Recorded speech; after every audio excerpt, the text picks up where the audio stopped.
the story's not over yet. Pull up a chair, let's unpack the ending.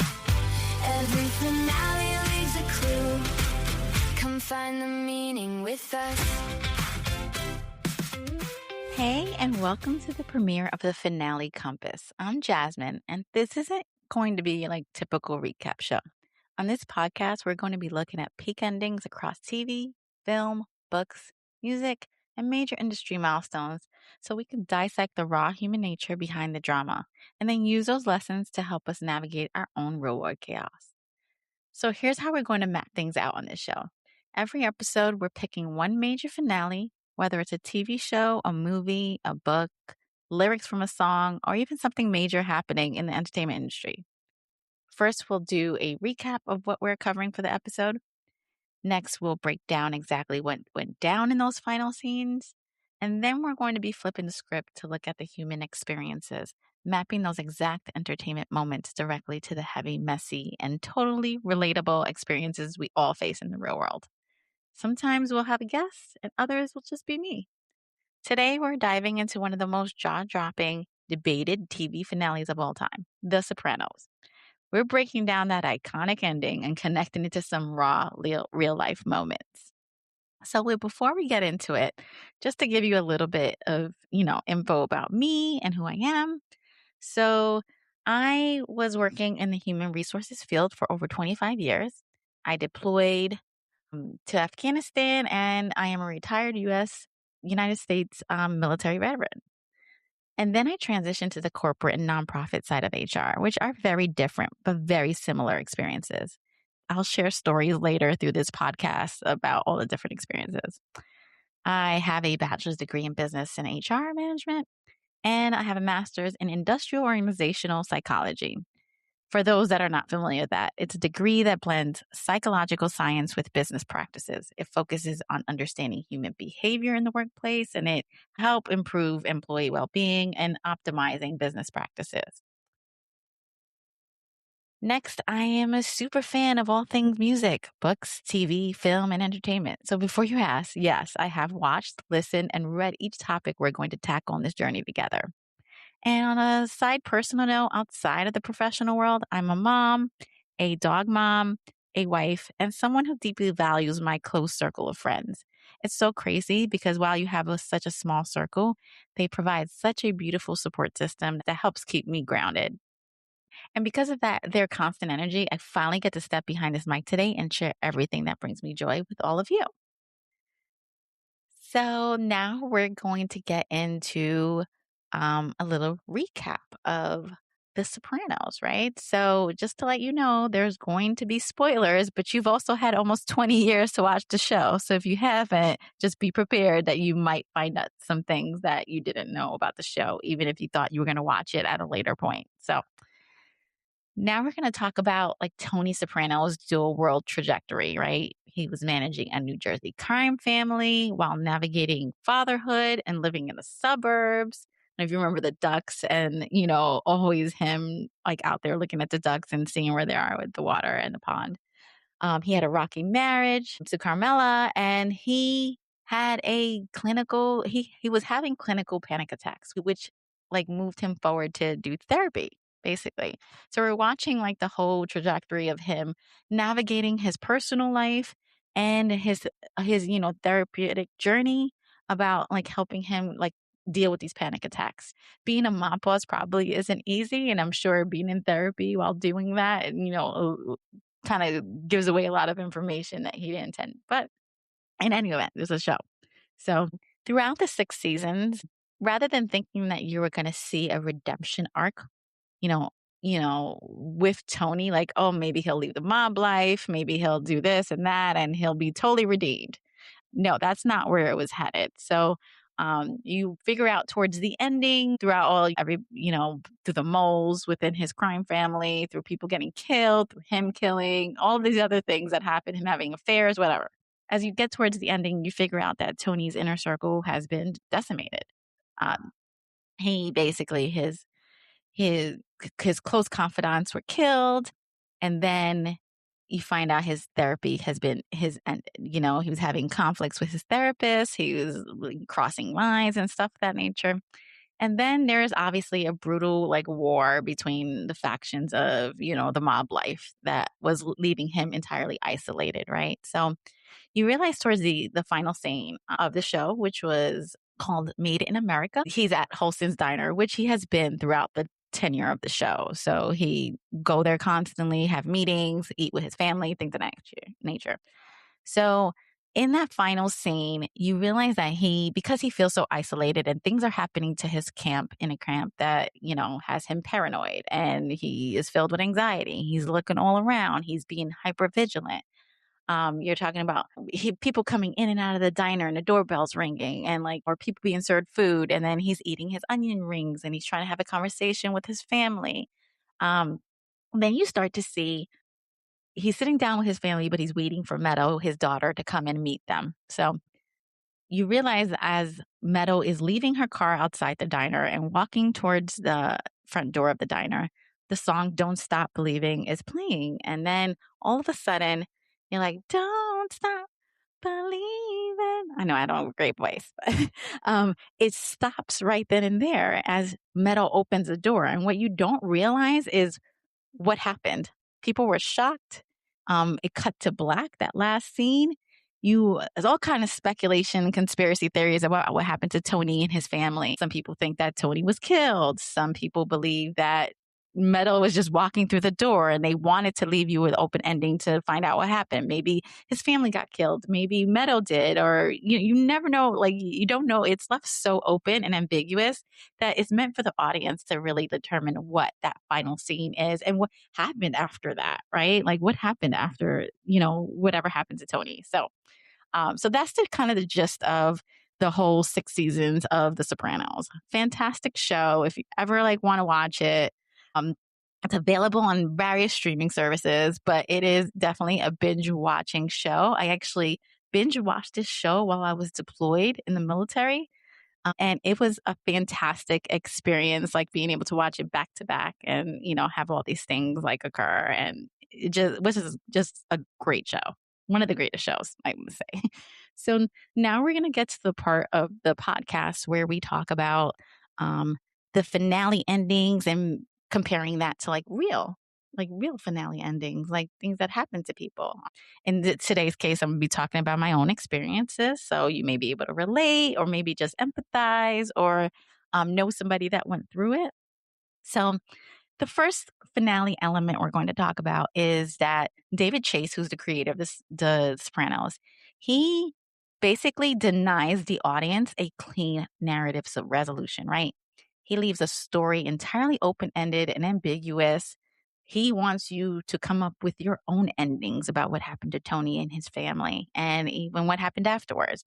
So how do we relate that to real life, right? Sometimes things happen where you weren't expecting them, and then suddenly the screen goes to black, metaphorically.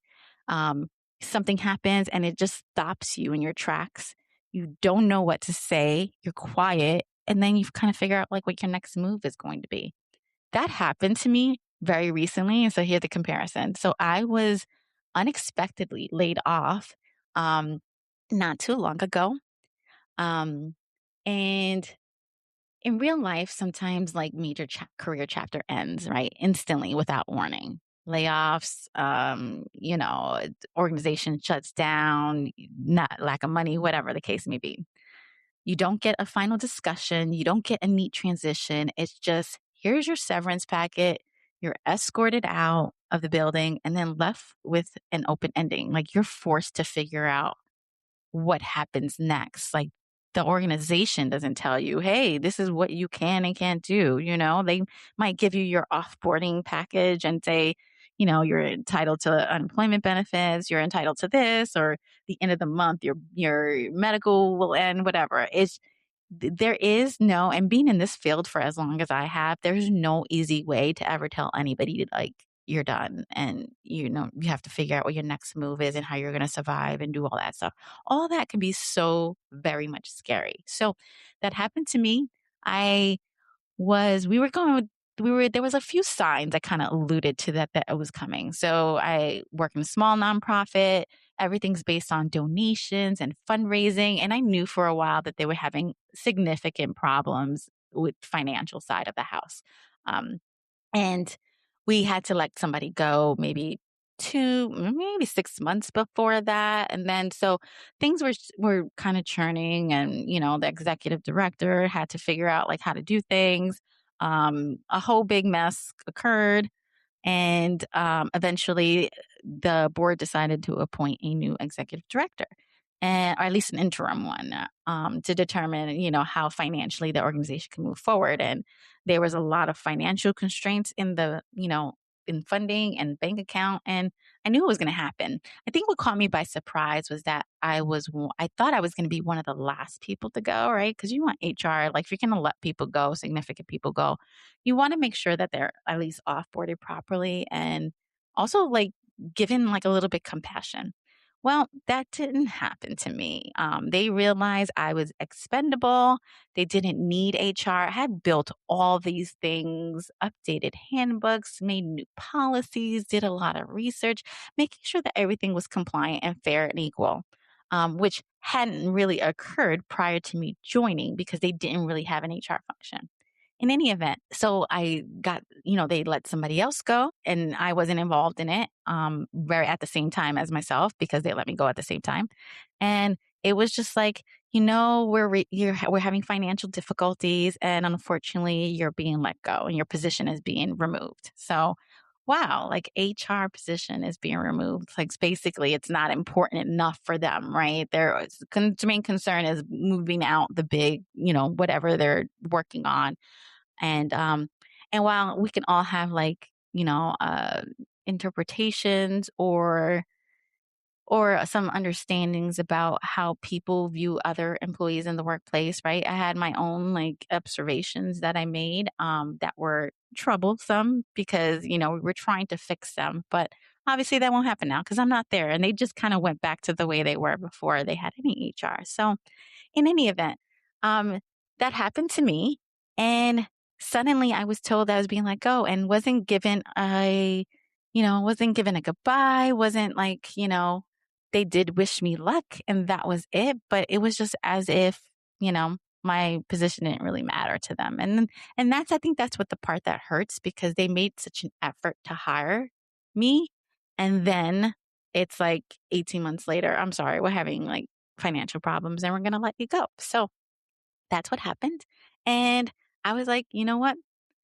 Thank you for letting me know. Please provide me all the information that I need for my offboarding, which got very messy because once again, when you have people doing things that they're not used to normally doing, then they're going to screw it up, especially if they're not asking you how to do them. So in any event, I got let go. And then I was just like kind of left to my own devices and figure out like, wow, this just happened to me. So the first thing that I remember was like, I was shocked, stunned, um, felt hurt because it was just like, wow, I did all this work and for what? Like it's just nothing at the end of the day. So this is where I had to kind of like figure out my reset, take a minute to breathe and like kind of really review the next steps on what I wanted to do. So now we're going to go into the diner syndrome versus post layoff corporate PTSD, so to say, or trauma. So let's talk about the show finale element. So Tony had his physical behavior in the diner, right? I mentioned before, he seemed he had anxiety. He was hyper vigilant. He was noticing people. His eyes was constantly scanning the room. He was tracking the guy in the members only jacket. If you can remember, he seemed like he was waiting for a threat to appear before anything, because he didn't know if any second was going to be his last, right? He didn't know if his family was going to get hurt. He didn't know if he was going to get hurt. He was just hyper vigilant, right? So when we talk about like that syndrome versus the post layoff, right? PTSD and trauma, like what do you have to do now? Like now you're thinking in real life, I have to job hunt. You have to think about stepping into a new role. You have to think about whether you want to still do that new role after being blindsided by a firing or layoff, right? It's all like it impacts you emotionally. And now you have to take that and figure out what your next steps are. So the psychological whiplash creates a state of constant like hyper vigilance where you overanalyze everything. You wait, it's like almost like you're waiting for the next shoe to drop. But so you're being on your P's and Q's. You don't know what to expect. You don't know how long this journey is going to be. And I'm sure many people can relate in the real world because that is what is happening like constantly. People are being laid off, tech companies, airlines are closing. They're all moving towards this, either they're running out of money or they're moving towards AI and therefore like eliminating people. And that's probably one of the biggest issues in HR right now is that they're using, companies are using AI to be that HR person. And the actuality is that people need people. Like there needs to be connection. And that's why it's important for somebody that's in that field to like be able to like kind of empathize or show compassion or be able to give people like what they need despite, all the adversity and things that might happen to them that may not be what they're expecting or be something that is completely catching them off guard. So I think it's kind of figuring out how, like, not letting the trauma stop you, right? So, yeah, you got laid off. What is the next steps? You sign up for unemployment. You look at what programs and resources are available for you. Um, you start looking for jobs and you start like really looking like, you have to start making decisions. Am I going to just take anything? Am I going to just apply to anything? It really depends on your circumstances. You want to believe that the place you go will be great, right? But you do research on companies, you do research on positions, you figure out what your next steps are, and that could take some time.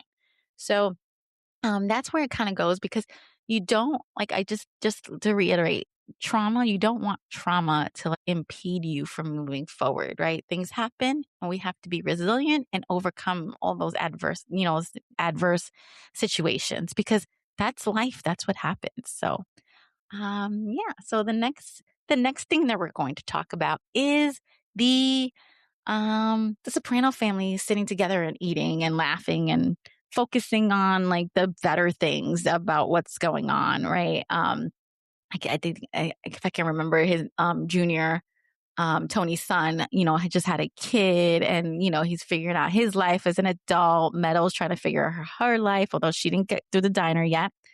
But him and Carmela seem to be in an okay place at the moment. So what it does, this scene, it actually makes the audience believe they're in a false sense of security. While extreme danger, it could be inches away, moments away. And that's why, and that's what you remember, right? Tony is still dealing with the crime part of his life and, being in that sort of position and how it impacts everybody immediately around him. So when we go to the real comparison of that scene or that dynamic, you're thinking about the corporate illusion. It is an illusion.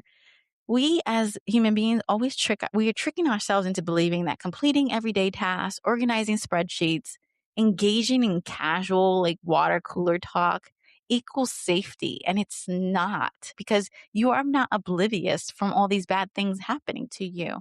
You have to realize that everything seems so fine now, but anything can happen at the drop of a dime. And you don't want to be like so like pessimistic about the way things can occur. Like, oh my God, like all these bad things can happen to me. And then you spiral down this staircase and, um, it's called catastrophizing. So you just keep thinking what worse and worse thing can happen. But the thing is that you have to live your life and you have to live to the fullest, right? So doing spreadsheets, doing everyday tasks is what you should be doing to have a level head going into whatever you're going into, whether it be personal life, your professional life, whatever it may be. So understanding that things aren't really as safe, but you're trying to make the best of the situation really is the meaning of it. You just want to be your best self as much as you can be, but also being aware of your surroundings and that things may not always work out, and sometimes you don't always have the answer on how you'll deal with those things when it happens to you, just like a corporate restructuring, which is essentially kind of what happened to me. They decided they didn't need my position anymore. So that happens and you just have to figure out what you wanted to do, but don't let it hinder you. It sucks at the end of the day. It really does. So think about Tony in that final season. He survived the bullet from Uncle Junior. He survived the war with Phil Leotardo, and then he thinks he's finally cleared the chessboard. He's sitting in that booth, relaxed, eating onion rings. He thinks he's safe. Well, in business, leaders do the exact same thing. They weather a big shift or survive a difficult round of layoffs, and then they think, whoa, we made it through the storm. We're safe now. And that's not true. They just stop auditing their compliance. They ignore the small, subtle red flags and, whether the funding that's coming in or employee morale. And they forget that the environment around them is constantly moving, changing, and posing new risks. So the takeaway is that true safety in the workplace means realizing that you can never really eliminate risk. You can only build the infrastructure to navigate it. You have to keep your eyes on the door. You have to constantly, pay attention to all of the little processes, training people and staying involved and engaged, even when things look peaceful. Because just like in that diner, the environment can shift in the blink of an eye. If your organization or the employer doesn't have, the compass right in front of them to calibrate the situation when they need to, then it goes into sudden chaos. You're going to get caught completely flat-footed when the screen suddenly goes dark. And that's what happens with these layoffs is organizations are not paying attention to what's coming in. And then they make these rash decisions and it ends up hurting them in the long run. But things come and go, and then you just have to pivot all the time. So that's kind of the important thing to take away from that. And so now finally, we're going to be talking about, oh, yes, here we go. Cutting the power versus reclaiming the needle. So the show is called Finale Compass. So we're pointing the needle in any direction. We're talking about TV, books, whatever. Today we're talking about TV. But the needle represents something else. It means pointing towards the North Star, figuring out where you're going, what direction you're headed, and what kind of steps you're going to be doing that. So in the show's finale, in Sopranos show finale, the sound cutting out completely right when the lyrics tell the audience, don't stop believing. So you hear the song and then it stops. That is cutting the power. That's them saying, nope, you don't get any more. And sometimes, and that happens to us in real life, right? So that was the show's version of saying, here's the metaphor, it stops. And sometimes you don't have a say about finishing it. So now we're going to go talk about the real life comparison. So when an organization cuts the power on your employment, which is essentially what happened to me, you cannot just sit in dark waiting for things to happen for you. You kind of have to make them happen. You have to realize that you are the writer of your next scene, your next chapter, your next song, whatever it is, because you want to create your own sense of closure. Nobody else is going to do it for you. And I think that this can be hard to do because you're just you feel like sometimes people get caught in the identity of what they were doing. I myself am guilty of that.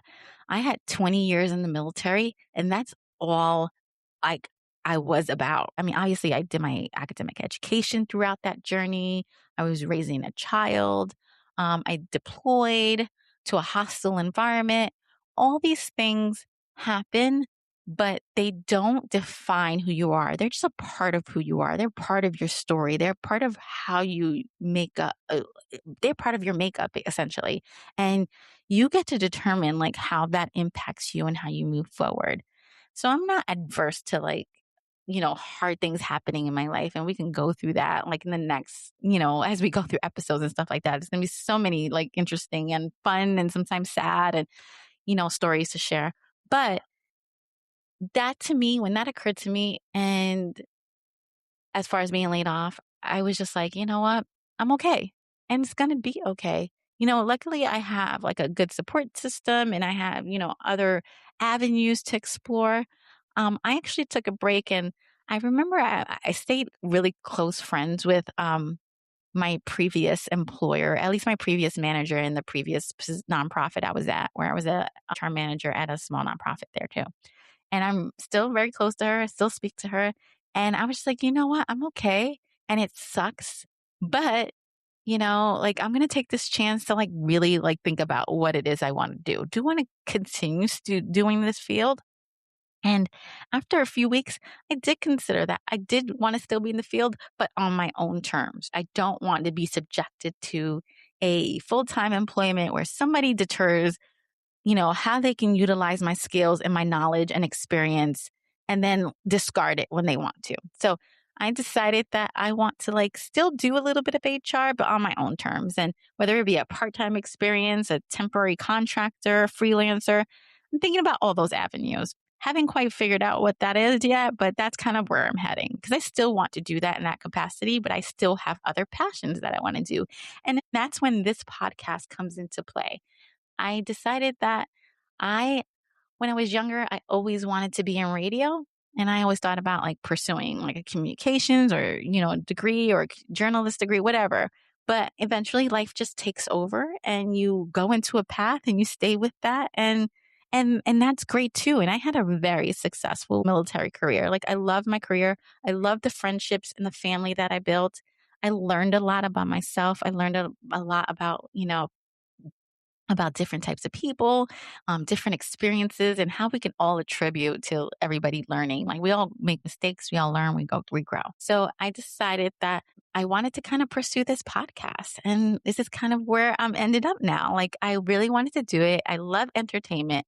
I'm a huge reader of books. I read so much in my lifetime. For a long time, I didn't read. And then because I didn't have time, and then I was in school, all these different things, life takes over. And then I think I found myself after retirement having more time, which is nice, believe me, more time with my family, more time for my hobbies, more time for myself. And so I wanted to take this podcast and really do something that people enjoy, I enjoy, people can relate to. So I want to do something fun and not just kind of analyze shows and stuff like that. And that's kind of why I landed here because I feel like when we watch TV, when we watch anything, when we read, when we listen to music, we always feel like we can relate to it. And that's why those things are so passionate to us because there's some sort of relation at the end of the day.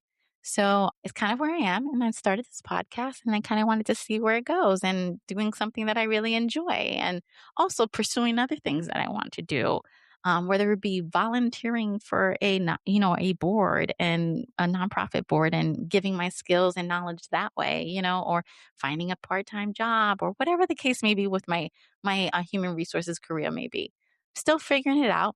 Even at my age, and I'm not going to disclose my age, but even at my age, with somebody with 25 years of experience, I'm just kind of being fluid and with the motions and not trying to stress about everyday stuff. You can only control what you control. You can't control the actions of others. You can't control what happens to you on the outside. You can only control how you deal with them and how you help it navigate your journey to the next step. So anyway, so that's going to be the final comparison with the Sopranos finale. And I just want to say, this has just been an amazing experience. I've done a lot of research on how to kind of get this off the ground. And I just want to say, thanks again for being on this journey with me. So it's only going to get better. And, as I post on my social media pages and ask for information. What books and shows would you like to see? What movies would you like me to talk about? Maybe the special guest that you have in mind or anything like that. I'm so totally open for it. So thank you again for joining me. So let me end this by saying the biggest takeaway from this. Whether you're watching a crazy finale or you're dealing with a massive shift in your career, in my case, a career, or a sudden ending in a relationship or something that you think is gone, it doesn't mean that you're lost. It's just that the exact spot where you get to check everything, you get to reset your compass and kind of figure out your next steps, right? You are in control of that. So I'm going to start by signing off. If you're currently staring at a blank screen in your own life, just remember you're not in this alone, right? We can navigate together as a community, or you can listen to me talk about my journey, whatever helps you. So hit follow, subscribe on Spotify, Apple Podcasts, and YouTube. So remember to just look at the map, follow the needle, and let's navigate this chaos together. Thanks again for listening, and see you next time where we will look at the finale compass of another great entertainment ending. Bye.